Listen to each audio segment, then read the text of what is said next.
I was a prisoner, I prayed every evening and every morning.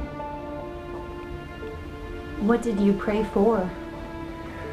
To get home again, and for the Lord to help my people at home and all those poor guys around me.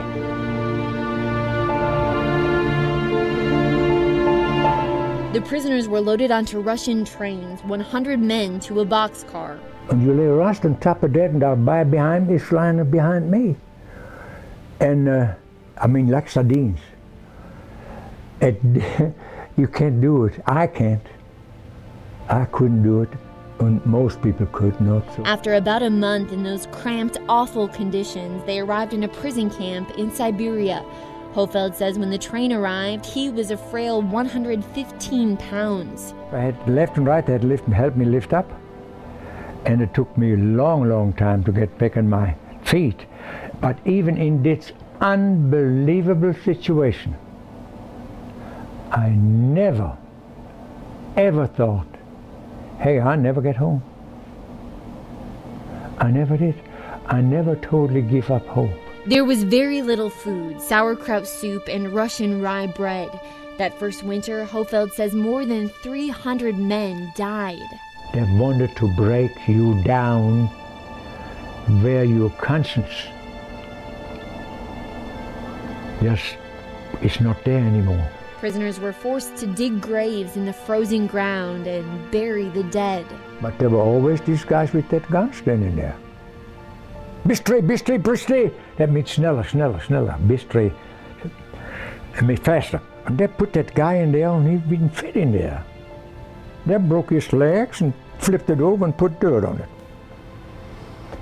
This is almost unbelievable. I know some people don't believe it's possible, especially the young ones. But I want you to know I'm not complaining. I'm not complaining. I know how that all started. But I also know one thing. To really explain what was going on is hard to do. These wooden things we were laying on, we didn't have a blanket or nothing like that. The only thing we had plenty of were body lice and bugs, what they call bed bugs here. They were all in this wood. They loved me. Hofeld says there were occasional bright spots, kind gestures from his captors. The people who go to war, who do all the shooting and killing, no matter where they come from, at one time of their life, they will realize this guy is just the same as I. He is just put into a situation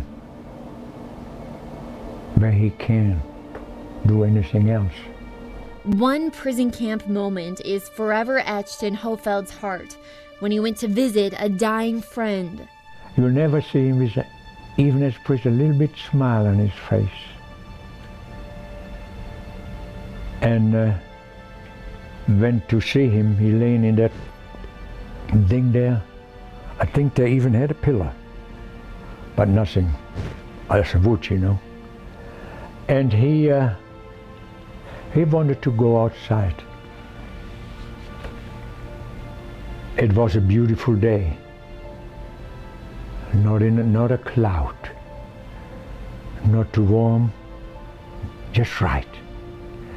The sunflowers were blooming on the other side of the hill. It was early in the year. All this beauty didn't make any impression on me or all the men I was with. He wanted to go outside and look at this beautiful sky. And you know, he was so weak. We dragged him out, one on each side. And out there he looked at this beautiful sky, and the teardrops were running down his eyes. But he was smiling. He was smiling. And then we took him back in. On the next day, after about 4 o'clock or what, I went there again. And he wasn't there anymore. He was already buried.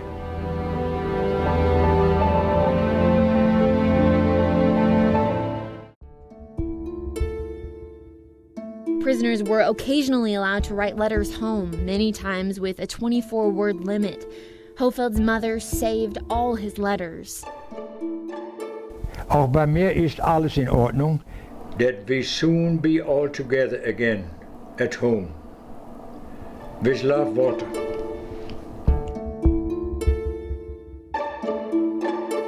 Then in September of '49, after more than 4 years in prison, Hofeld and the other German prisoners were given showers and clean clothes and were finally released. On September 29th, Hofeld reunited with his mother and sister in Germany. Oh my goodness gracious, we never stopped hugging. Hofeld hadn't seen his family in 7 years. One of his brothers had died in the war, the other had been wounded. Hofeld fell in love with a woman named Margaret. They married in 1952 and decided to move to America. Margaret's grandfather had a sister, Mrs. J.J. Lane, who spoke highly of a town in Texas called Wichita Falls. We got rid of everything we had, packed our suitcases, and went to America. Leaving their homeland for a strange place called Texas with nothing but what they could carry, but very happy about it. You have to live it, to know it. Hofeld worked for Ebner Brothers Packing Company for 17 years. In 1971, his wife fulfilled a dream when she opened Margie's Sweet Shop. These people here treated us good all the time. From the beginning. That's especially these people on this type of world. They're friendly.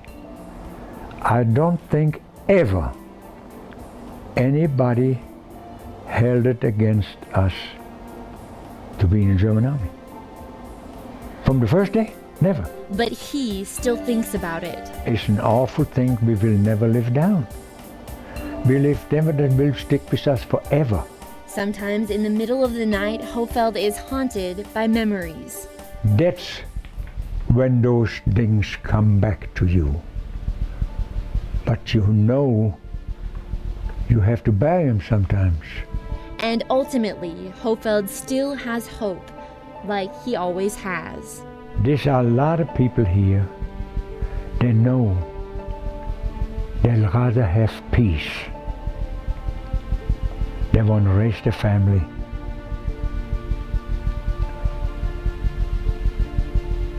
But they pray just like I do, most of them, that the day will come where they won't have this kind of stuff anymore. And my kids and my grandkids, I want them to know I love them more than anything. And this thing was happened. I didn't have anything to do with it. It's just because I was there. I heard the things I had to do, and I have not the feeling I did something real bad. I did never even shot at soldiers. I shot at these airplanes. Have I shot somebody down or not? I don't know. I don't know. And I never will know. And that is just the way it is. I love them. I'm hope it never happened to them. And their kids.